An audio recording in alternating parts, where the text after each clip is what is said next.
I've always been a fan of horror stories and the thrill they bring.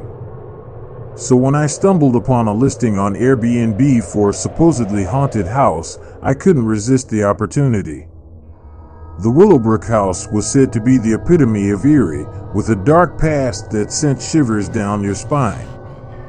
It was located in a remote area, surrounded by dense forests, far away from the bustling city. I knew it was the perfect setting for a true scare. Excitement filled me as I arrived at the Willowbrook house. It stood tall and imposing, its once vibrant white paint now faded and peeling. The air around it seemed to carry an unnerving stillness, as if the very atmosphere was holding its breath. The sun was slowly disappearing behind the horizon, casting long shadows that danced menacingly on the cracked windows. As I stepped inside, the temperature dropped abruptly, and an icy chill ran down my spine. A feeling of being watched washed over me, but I dismissed it as a product of my overactive imagination. The house appeared untouched, frozen in time. The furniture was covered in a thick layer of dust, and cobwebs adorned the corners of every room. It was clear that no one had set foot in this place for years.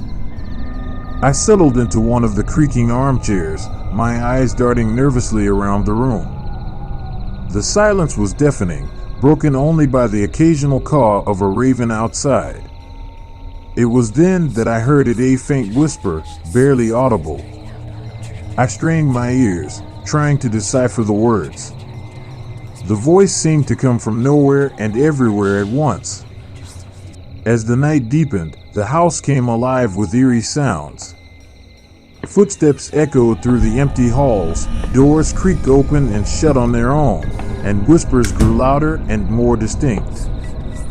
Fear gripped me, but curiosity kept me rooted to the spot. I had to uncover the truth behind the legends surrounding Willowbrook House. Venturing upstairs, I found myself in a dimly lit corridor. The floorboards groaned with every step I took, as if warning me to turn back.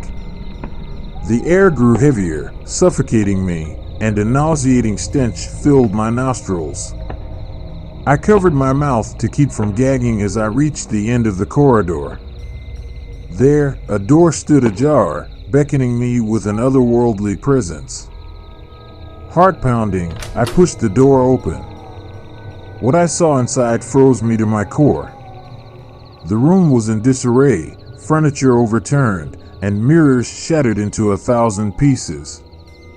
But it wasn't the chaos that terrified me, it was the figures that lingered in the darkness. Shadows danced along the walls, their sinister forms contorting in unnatural ways. Their eyes glowed with an otherworldly light, fixated on me. Terror consumed me, and I stumbled backward, desperate to escape the nightmarish sight. But the door slammed shut with an echoing bang, sealing me inside with the lurking spirits. Panic surged through my veins as I desperately searched for an exit, but the room seemed to warp and shift, trapping me in an endless maze. The whispers grew louder, filling my mind with their haunting words. The figures advanced, their ghostly hands reaching out for me. I screamed, my voice lost in the void of the house's malevolent energy. It was as if Willowbrook House had come alive, feeding off my fear. Just as I thought all hope was lost, a sudden gust of wind blew open a window, shattering the glass. Moonlight flooded the room, banishing the darkness that held me captive. With renewed strength, I ran towards the window, throwing myself through the jagged frame. I found myself outside, gasping for breath in the cold night air. The house loomed behind me, an ominous silhouette against the moonlit sky. As I stumbled away, a sense of relief washed over me, knowing I had escaped the clutches of Willowbrook House. But even now, as I recount this tale, I can still hear the whispers echoing in the recesses of my mind. Willowbrook House left its mark on me, a chilling reminder that some horrors are better left undisturbed.